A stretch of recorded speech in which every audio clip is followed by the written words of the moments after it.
Guys, another kuha na naman ng patola. So dito, ito na yung last na kuha natin na patola dahil natutuyo na ang puno nito. Kaya samahan nyo akong kumuha guys ng patola sa ating munting bakuran. So dito guys, marahil mapapansin nyo sa mga video natin, pakunti ng pakunti ang nakuha natin kasi nga tumatanda na yung puno ng patola natin. Ayan, nakikita nyo naman.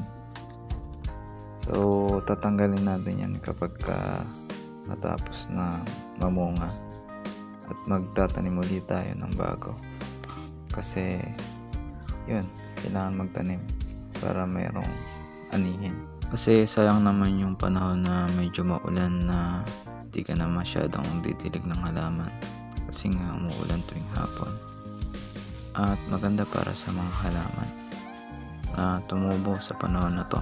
Madali lang naman magtanim guys, basta may tiyaga ka at pagpupursige sa kung anong ginagawa mo, magagawa mo to. Katulong ko yung papa ko nga pala dito, shout out sa'yo. So ayan, konti lang ang nakuha natin kasi karamihan ng mga nakuha natin ngayon may mga sira sila. Tumatanda na kasi rin yung patola natin guys, na kailangan na natin palitan ng bago.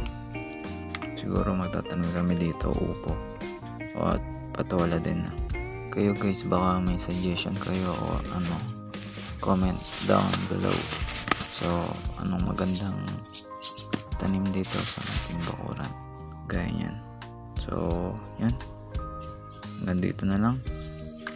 Salamat sa panonood at peace out.